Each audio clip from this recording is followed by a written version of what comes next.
आज हम कक्षा 12वीं का एसपी का भाग 2 का पहला चैप्टर का पेज नंबर 88 पे पढ़ रहे हैं।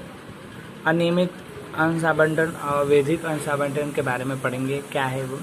तो नियमित अंश आवंटन के अर्थात संयोजों में अंश आवंटन संबंधित कानून का नियंत्रण का प्रावधान का अमल किए बिना ही उनका उल्लंघन करके अंश आवंटित किया हो तो उसका अनियमित का मतलब उनका आवंटित उनके पैसे को आवंटित कर मतलब परिवर्तित कर देना। ठीक है, तो बिना पूछे ही काम कर दिया जिसे अंश आवंटन के रूप में क्या गिना जाता है। अनियमित अंश आवंटन के संयोग कौन कौन से किस कारण से होता है उसके बारे में हमको पढ़ना है। तो पहला, न्यूनतम कम से कम भरपाई करे बिना अंश आवंटन कर दिया हो तो पर विवरण की नकल रजिस्ट्रार ऑफिस कंपनी के समक्ष प्रस्तुत नहीं किया हो, उनको बताया ही नहीं हो तो भी ठीक है। अंश आवेदन के शेयर और के दार्शनिक कीमत का कम से कम 5% अथवा सेबी की निर्धारित की रकम प्राप्त ना हो, मतलब सेबी के द्वारा जो निर्धारित रकम है वो प्राप्त हुई नहीं है और उससे पहले ही आपने क्या अंश आवंटन कर देते, क्या रॉन्ग होता है। कंपनी के एक बैंक में खाता अनुसूचित बैंक में खुलवाया ना हो, मतलब खाता पहले खुलवाना पड़ता है, वो खाता खुलवाया ना फिर भी आपने क्या उसको आवंटित कर देते, ये भी रॉन्ग है। लिस्टिंग के लिए मान्य शेयर बाजार के साथ समझौता ना किया, मतलब शेयर बाजार के साथ समझौता करना पड़ता है कि यही भाव चलना चाहिए। डिपोजिटरी के साथ समझौता ना किया हो तो सेबी की मार्गदर्शिकाओं और कंपनी के अध्ययन के प्रावधान का पालन किए बिना, मतलब कंपनी के जो रूल्स रेगुलेशन बनते हैं, जो कानून बनता है कानून का पालन ना किया हो तो ठीक है। विज्ञापन पत्र में दिए जानकारी गलत मार्गदर्शन, मतलब आपने जो विज्ञापन पत्र दी तो और उसमें गलत जानकारी दी होती है, ठीक है, तो वो भी क्या गैर कानूनी माना जाता है। अनियमित अंश आवंटन के बारे में पढ़े तो अनियमित जो अंश आवंटन है तो जब अंश आवंटन के अनियमित हो तब आवेदन का अंश इच्छा से अंश आवंटन का रद्द कर देता है, मतलब अपनी इच्छा से ही रद्द कर दिया जाता है। अपने भारी रकम वापस प्राप्त कर सकता है। अनियमित अंश आवंटन के संयोगों में उल्लेखनीय बातें हैं जिसका आवेदन नुकसान हुआ हो तो वह चाहे तो रद्द कर सकता है, मतलब उसका नुकसान हुआ हो तो उसको रद्द करने के लिए बात होती है कि किस प्रकार से उसकी क्या रद्द किया जाए।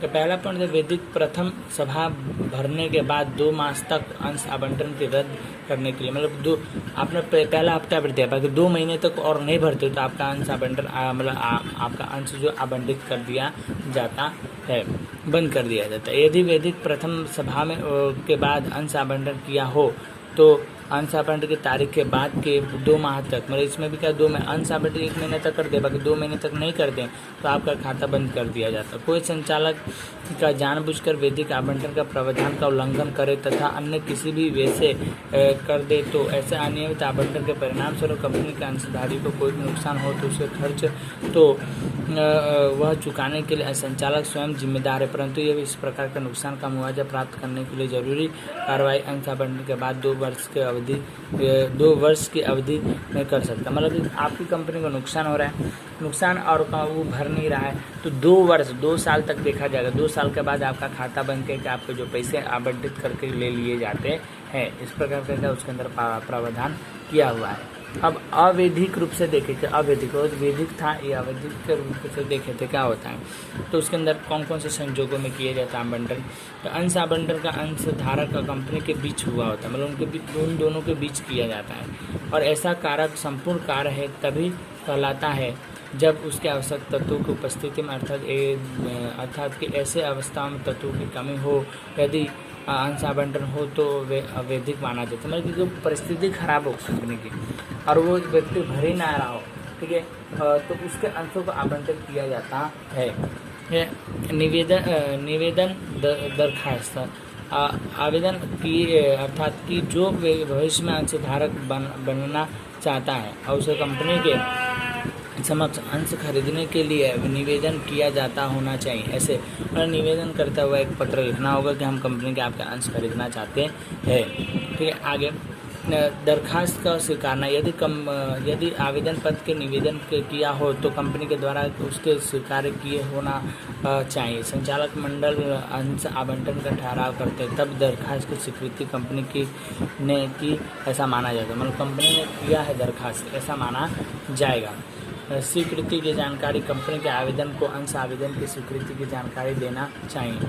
और जब कंपनी का आवंटन पत्र भेजा जाता है तब दरखास्त स्वीकृत हो जाएगा, उसके लिए जानकारी दे दी जाए ऐसा माना जाता है। मतलब उनका आपका अंश आवंटन हो चुका है, इसकी क्या जानकारी हमको सामने वाले व्यक्ति को दे देनी चाहिए। फिर स्वीकृत जानकारी के बारे में बात कर प्रतिफल के बारे में, कंपनी के आवंटन की मांग रकम आवेदन पत्र तक चुकाया, उसका प्रतिफल चुकाया ऐसा, मतलब उसका जो प्रतिफल है उसको चुका दिया ऐसा भी उसको क्या बताते हुए सूचित करना होता है। ठीक है। बी, अनियमित प्रावधान के विरुद्ध अंश आवंटन किए गए ऐसे आवंटन को अवैधिक माना, मतलब नियम के विरुद्ध किया तो अंश आवंटन अवैधिक माना जाता है।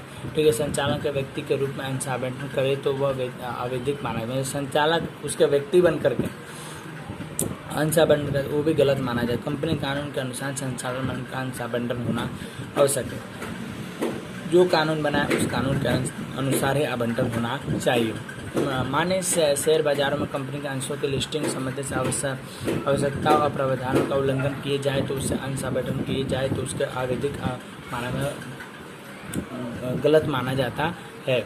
अवैधिक अंश आवंटन सिद्ध करने के लिए आवेदन करना जरूरी नहीं है। जब हम कंपनी के अधिनियम के अन्य कानून के लिए किसी भी प्रावधान का उल्लंघन करना चाहते हैं तो उसे क्या अंश आवंटन रद्द कर दिया जाता है, उसको बंद कर दिया जाता है। आज के लिए इतना, आगे का लेक्चर हम कल पढ़ेंगे।